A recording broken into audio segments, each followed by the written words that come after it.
Hello everyone and welcome back to Let's Play Hearts of Iron 4 Last Days of Europe with me, Alpha Pi Omega and the Greater Germanic Reich. So, first of all, welcome again to 1968. It is a good year, if I say so myself. The year when Czechoslovakia was invaded by the countries of the Warsaw Pact. Nonetheless, in this time, there is no Czechoslovakia and there is no Warsaw Pact, so it's just Germany and its continuous chasing of the future that's brighter than its past. What do we do now? Well, we need a new national focus, and to be quite honest, I think we're gonna go with the limitless potential and treating wounds. Then we might turn back. No, actually, we're going to start with these two, because that gives us a bit of efficiency and some kind of things, though. Of course, all of the following. Okay, so we have to do both of these, even if this one hurts us somewhat. And then we can turn to these. And then I guess we might start looking a bit at the Navy, because that's something we wanted to do. Establish a new identity, huh? I mean, these all throw massive bonuses to our debt at us, so I'm going to try to avoid that as much as possible, because we need to lower it. Again, in the future, 0.5 billion might not be as much as it is now. In fact, it won't be, definitely. But now we need to be careful with what we're doing. So let's start with much to give. If Daimler-Benz has a redeeming quality, it's their eye for talent. The corporation employs many of the Reich's best engineers to design their vehicles. They also hold many patents for advanced technology, which will be very useful when it comes to competing with our economic rivals. The R&D section of the cartel will be retained, minus the few criminals to be found therein. That should reduce it to a state more suitable to our purposes. We can then put them to work developing both civilian and military technologies for the benefit of the nation, its people and our economy, rather than for the purpose of fattening Flick's purse. So let's do that. Now, I wanted to check why you guys are still drilling. Okay, you're almost done. Cool, because that seemed like you were doing it for far too long. Same with you. What the hell, you guys? Where the hell are you? Alright. You're at the border. Achtung.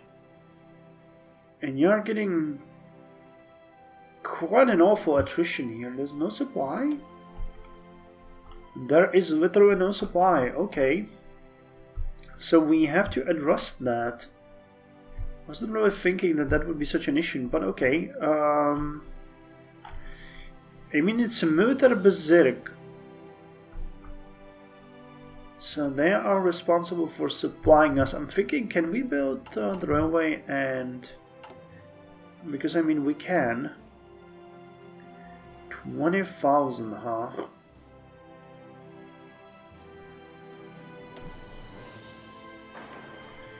Well, it's the easiest way how to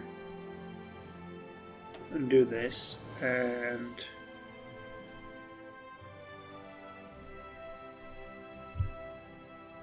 for the future it's going to be necessary either way. So let's put it up there. Let our game sort it out. 9th of May. Oh, a couple more months, but we can do it. And the attrition isn't all that terrible. I mean, it's a couple of percent. Plus, I think it's maybe because they're drilling. If we stopped with the drilling, maybe it would be better. So we finished consumer goods production efficiency 5. Okay, that's a good one. We could do...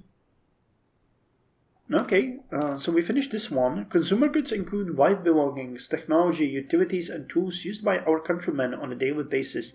With technological advancements becoming ever more pronounced, they allow people to greatly improve the efficiency of their everyday tasks.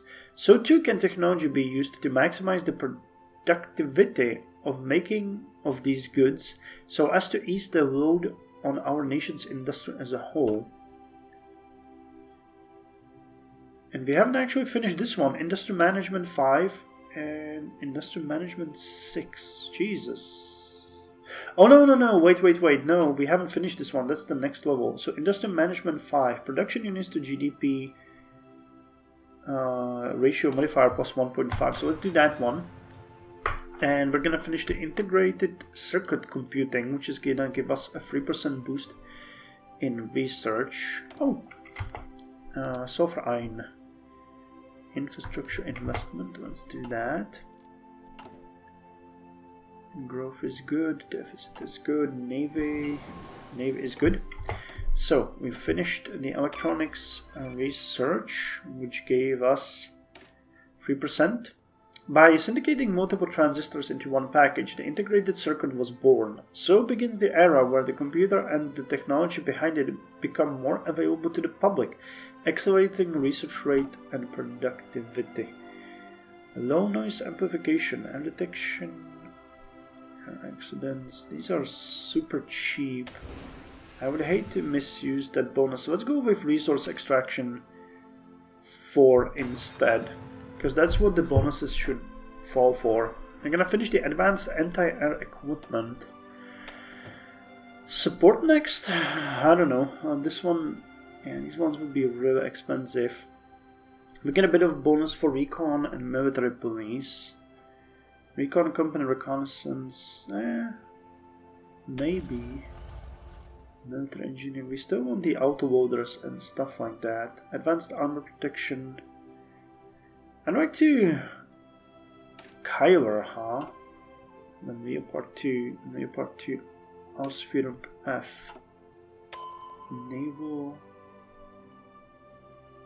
We need to get the research done after we get the bonuses here, so let's not get ahead of ourselves. Yeah, we're slightly running out of things to do, so I might go maybe with the survival training while we prepare for that.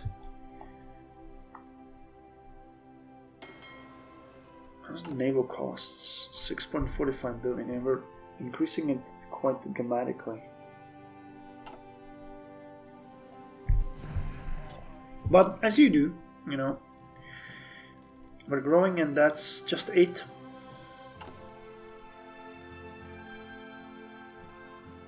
So investing into Ukraine, I'm really interested in seeing the effects there. Advanced anti-air equipment has been finished, as we have gone through that. So now let's do the survival training. Actually, what does it say? Strom. And improve manpads, incorporating design improvements to both the rocket and warhead to increase velocity and damage, respectively, along with aircraft signature tracing. And survival training is coming next, and we need to put it into production. And that said, the game really seems to think that we are in deficit here, which is not at all true. But alas, what can you do? That's what the game thinks. So we finished that. Do we want to get the little to gain? A different kind of shutdown. That's gonna hurt the GDP, so let's instead go with treating wounds. Never has there been so heinous an act of imperialism as Generalplan Ost, or Generalplan Ost. Under this insane scheme devised by Himmler's Circle of Evil, the economy of the Eastern Europe was devastated in short order. Heavy industry was appropriated, economic centers razed, the population butchered, and a disastrous policy of regressive agrarianism imposed upon the survivors. Even were the Reich to vanish tomorrow, it would take centuries for the region to return to even pre-war levels of prosperity by itself. It's too late to help the dead, but it's not too late for the living. While Germany's crimes can never be erased, the wound inflicted can be healed, at least to a degree. It's hard to say where our resources are best allocated to unto the damage, but I've settled on Warsaw and Kiev. As the foremost hubs of Poland and Ukraine respectively, it just makes sense to focus on rebuilding them first. Germany has plenty of money and equipment to spare, and we have a responsibility to help the conquered. Scars will remain, but even they will heal in time. I have a feeling this is gonna dump a load of debt on me, but okay, I guess. We're getting nearly 3 billion in growth every month. That's amazing.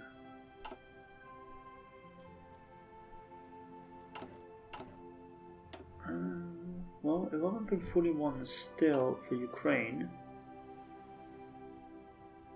So let's see when, because we are investing, right? Yeah, we're investing into Ukraine, so their GDP should be growing now. Even if it wasn't before, it should be growing now. It's Ukrainian National Republic.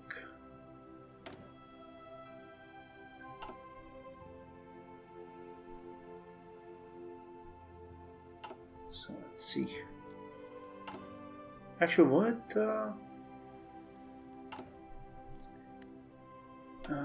Will it update itself? Oh yeah, 11.44. Yeah, they're growing. Okay, nice. So our investments are not completely for naught. And well, I need to check if all of them are growing or if someone is actually devolving.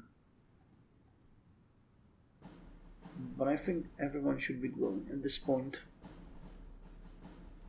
I mean, it's just a hunch. But I'll probably do this between the episodes, write down the numbers so that we can check it in a bit more detail. Okay, but Ukraine, you are going to be our focus for now. Especially if we get a choice where to put the band-aid on. 84.6. My god, it's happening. Okay, treating the wounds. Limitless potential. State oppression with legal inequality. Effective changes, none. What? Social policies, where is it? Security, oppressive police. You know. Military policies. State controlled. Wait. What changes? State oppression with legal inequality. State oppression, huh? Where is state oppression? State press, state oppression, economic policies, social policies. I don't. Oh, here it is. Minority state oppression. Okay. So that's an assorted law, which doesn't really make much of a difference, I guess, then. Which is what the game is trying to tell me here. Regime stability is gonna drop by 2.5%, but Poland, Ukrainian National Republic, Militar Bezir, Kherson, and one other gets base stability of 7.5. Even with Riksführung in progress, many old minority populations will remain in Germany itself. The NSDAP brutes that they are have never let up on their insistence that these people be expelled, Germanized or otherwise, purged from the nation, citing racial purity as a foremost concern. Well, if I were as stupid and backwards as the average party member, I wouldn't talk about race. Any intellectual who isn't neck-deep in National Socialist science knows for a fact that all this talk of non-German inferiority is utter tripe, even if they won't dare say so in public. Bohemia and Poznan were booming industrial hubs long before the Nazis came along and started driving the locals out. Now that the Germanization is over, we can finally offer equal opportunity to these deprived peoples and begin healing old wounds. They have as much right to be part of the Reich as Germans do. No? Okay. Gonna hit our stability a little. Perhaps this madness can be reversed. Oh nice, we're actually... That is nice. We increase state GDP by 5% of Kiev and Warsaw. We lose 5% and base stability loss by 10%. Unfortunately, that's the fact of life, and 0.5 is actually going to be quite a lot. Oh well, I mean, it's going to help our... And we can actually check on them before we press this, because I'm interested in how they're doing. Now that I found a way how to track this, you're gonna have to deal with me here. So Band-Aid. The smoke that came into his view while staring through his binoculars confused him for a second before he realized that, no, Warsaw wasn't burning, that was just a cigar in his mouth. Still, he was surprised that Speer rounded up enough political capital to get this many men out and this much equipment. Perhaps it was simply the sheer obviousness of his arguments? Erhard chuckled softly when he remembered how Speer tried to argue against reinvesting into Warsaw and Kiev. Something vague about the Reich expressing strength by showing the Poles and Ukrainians that resistance was meaningless, but even then Erhard could have seen that he wasn't really believing in the argument himself. No, what was more likely was that Speer was a snake who thought that he could give a minimal damn about making the Reich seem to be more than just the crushing iron grip of Europe that needed to be removed. He was no National Socialist, certainly, but he could see sense to reason. Or perhaps he did, but was too afraid of the clutches of democracy, and had found that both funny and frustrating. But before he could continue looking at the construction project, mobilizing men and equipment, he felt a shake on his shoulder.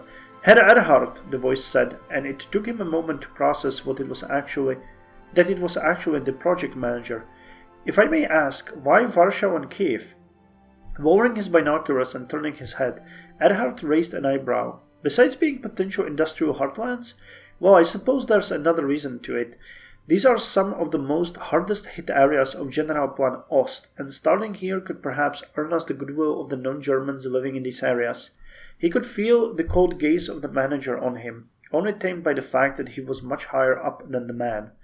Well, Erhard started up again, returning to his own glare. Are you staring at me? Zoning out, perhaps? He continued, voice filling with irritation and sarcasm.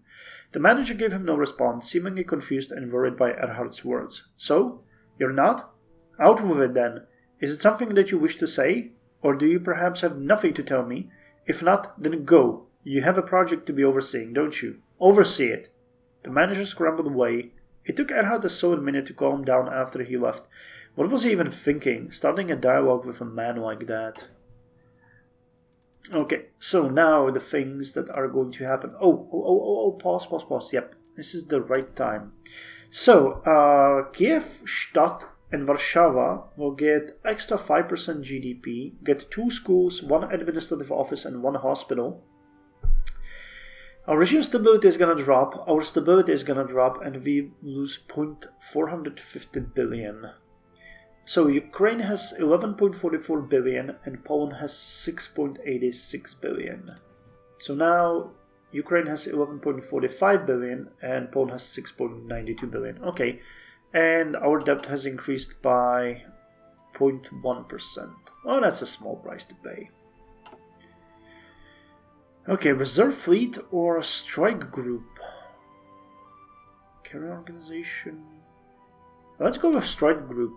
A captain is the king of his own vessel, but our captain must know how to work together to achieve victory. Within each fleet of our ships will be assigned to strike groups, working together with programmed efficiency to dismantle the enemy in detail. So sortie efficiency and organization increased by 10.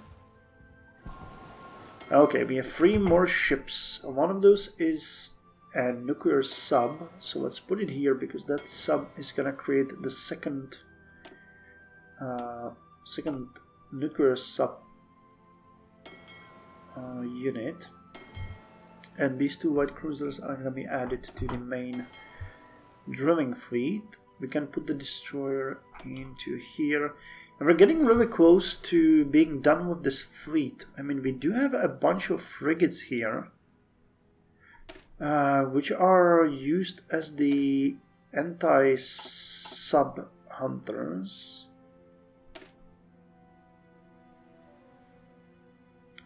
Some of these corvettes have. We might actually design a new type of frigate. But 1 more ship and this fleet will be done. And since there are no older destroyers... Well, we could actually phase out some of the older cruisers, that's true. And put them elsewhere. But we really can't go much higher than 7 billion in naval expenditures, to be quite honest. That is something that we just cannot do. I mean, no, we can. It's that we don't want to. Just to be careful with my wording here. Education investment. Oh, civilian and military investment. So let's get those. And I would like to start investing into Poland as we reform them. From nightmares to reality. Interesting. Wait, how's our regime doing? That's actually something that we should also check because we took some additional hits. Oh, 68%. Oh, never mind then. Token political promises. Let's get those. So Limitless Potential is done. From nightmares to reality. After Bürgerliches here, all clear. The voice crackled from the portable microphone hidden under a particular large necktie as the operative followed the parade. Agent Gesetzt, all clear. Another voice coming from a man sitting at a cafe near the rally. Agent Buch, nothing to report, confirmed the last, looking at the large square from a window overlooking Hefnerplatz.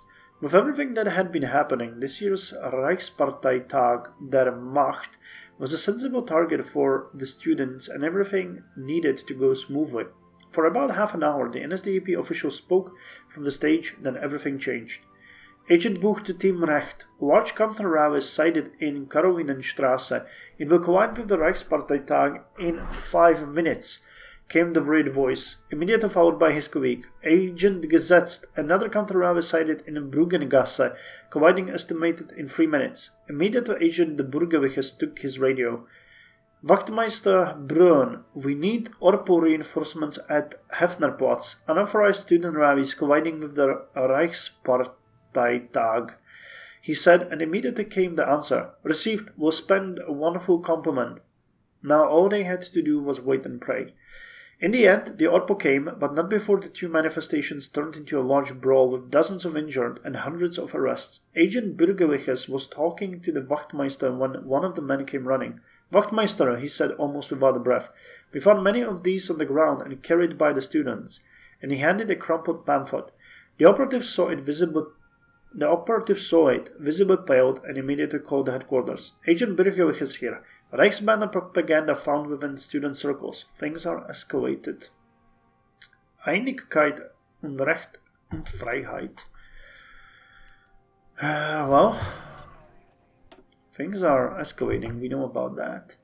Future in their hands. So this would increase the growth of our allies by 0.60 as far as their GDP grows, but 0.4 billion would have to be spent. I'm gonna let that for the next month, because we really need to keep putting the debt down. So how about we start with the reforms of the Wehrmacht? Solve the Wehrmacht problem.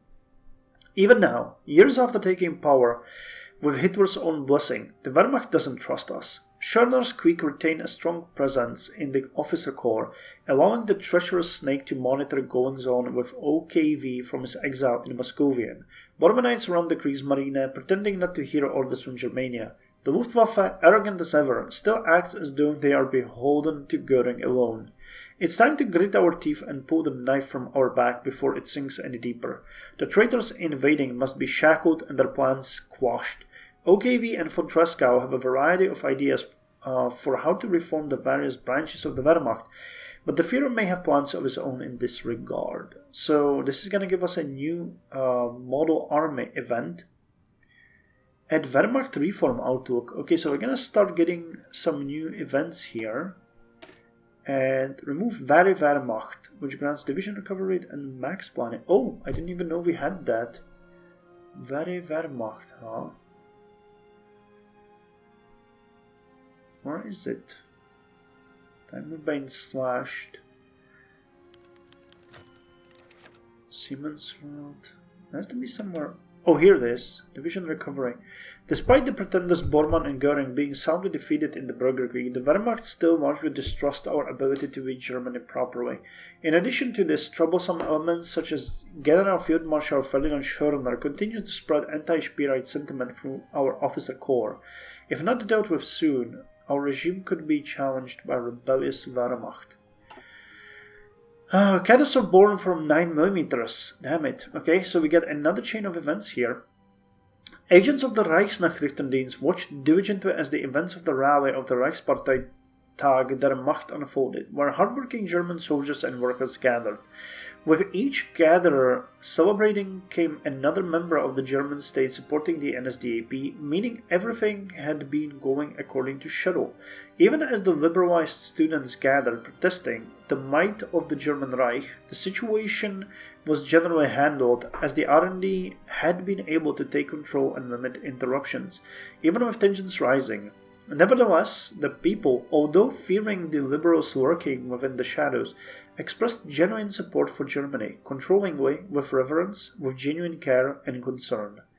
However, the gathering of counter-protesting students continued to grow, each crying out over their cares,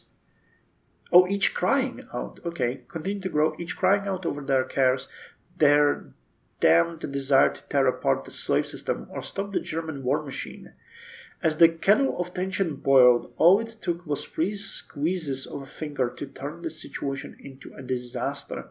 As a certain Josef Bachmann, what would be another teenager joining students, shot one of the student leaders identified by the R&D, Rudi Deutschke. The first bullet entered between the shoulder and throat, pushing Deutschke back before the second bullet struck, traveling along the side of Deutschke's skull and brain before the final shot tore straight into Deutschke's head, sending a splattering of blood and brain matter across the student as he fell dead. With a section of the guards attacking Bachmann and Deutschke dead in the arms of his student comrades, chaos reigned. The students broke through the barriers, smashing straight into the rally as several dozen more guards rushed to the scene. Students began to beat guards over the head with clubs, bottles and bricks, whilst guards responded with gunfire, gas and armored vehicles.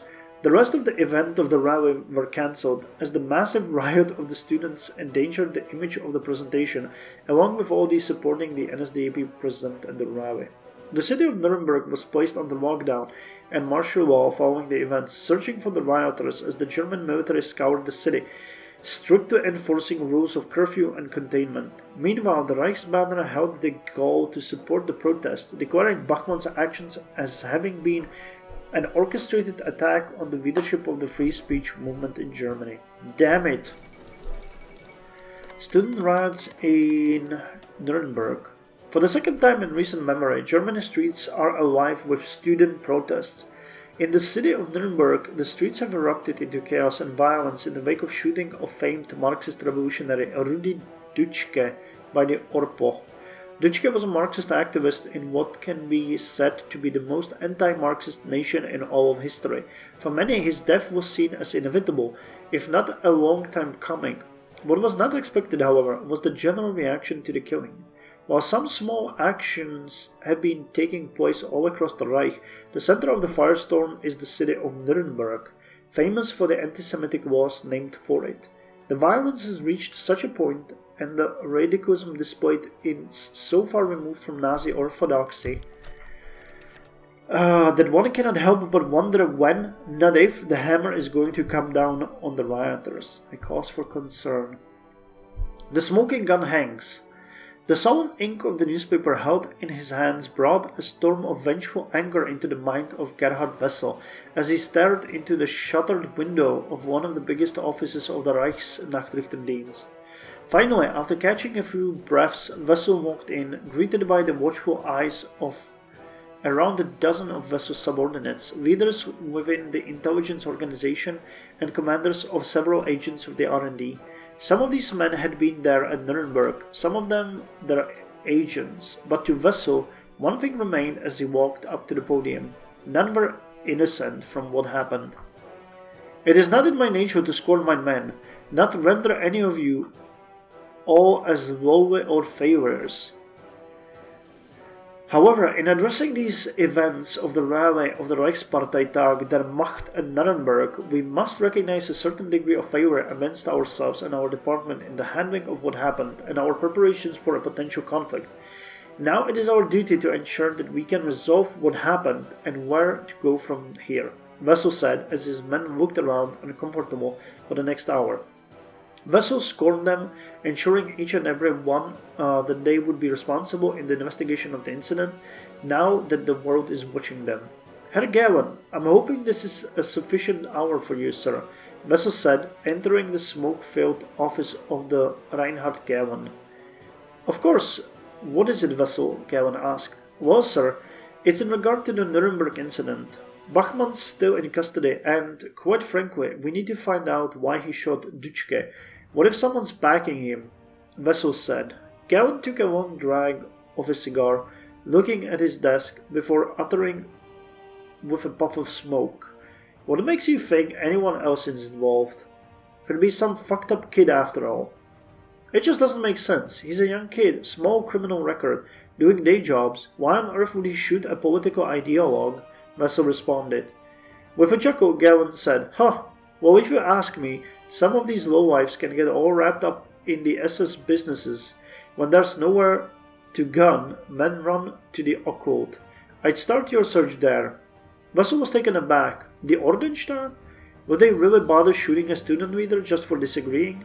While doubt rushed to his head about Galen's statement, he was interrupted by a young intelligence officer slamming open the door, with an urgent look in his eyes. Josef Bachmann was found hanged in his cell.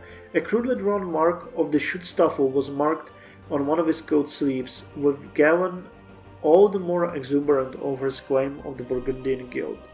Something isn't right. Well, that's a bit of a change here. America recognizes the Omsk government. Omsk is here. So West Siberian Provisional Authority. Military junta, really? In a surprising move, the Americans have announced today that they will formally recognize the West Siberian Provisional Authority as a legitimate Russian nation-state. Little was previously known about the isolated Siberian state, even by the standards of Russia, but a recent diplomatic mission sent by the Americans found the government to be a very amicable potential partner in the region. State officials have gotten ahead of the criticism for working with the dictator, Dmitry Yazov, citing him as a mental authoritarian, more like it, who is merely acting as a head of the country until Russian unification is complete. Dmitry Yazov has made promises of responsible military action over the unification wars to come, along with a speedy transition to democracy afterwards. Omsk seems like a nice place to visit. Japan recognizes the Omsk government. Oh. International observers were baffled this afternoon when the Japanese government issued a statement this morning recognizing the enigmatic West Siberian territory as a lawful and sovereign nation state. Do they have like a focus tree or something? They do. Okay, so they probably managed to finish it. Which... yeah, appeal for recognition. Okay. So that's what they went with. Critiques of the move come in large part due to the thick shroud of secrecy surrounding the Omsk-based government. The move is taken by many of the economically motivated, as the West Siberians have reportedly offered favorable trade terms to the Japanese upon the day of unification. Already, the Zaibatsus are drafting plans to move in and exploit Russian resources, but they are pragmatic enough to know that they'll need to wait until the wars have wrapped up, lest they lose their investments to marauding warlords. Okay, I think we're gonna end the episode here. We still got 9 days going for the next focus to finish. Economy is doing good. Debt to GDP actually increased, but it's probably due to our investments. The situation of our nations is still to be seen. I'll have to write it down between episodes because I really want to monitor it. Maybe I can put it in a table or something and have it open so that we can see what the differences are. Technology is looking good. Arm is looking good. Navy is looking good as well. It's really good. We got 41 ships here. I'd like to keep the Atlantische Flotte at 40 ships. That would be good so we can phase out some. Which reminds me, we actually have we?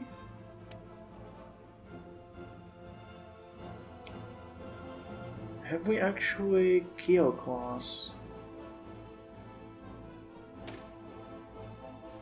Kiel class is the improved frigate hull?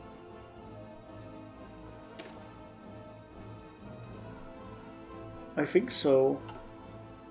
So do we have any here? We do have a lot of aged cruisers though that need to be... Yeah, that's a basic frigate hull. So we need to start building some frigates later so that we can also phase out these older frigates. We're gonna have to get up to speed. Okay, but anyway, thank you very much for joining me. I'm happy with the progress. We're gonna look a bit more into Wehrmacht, where we will continue dropping the depth. And after that, we can maybe brief a bit more lightly. Things are looking good, I think. Cool!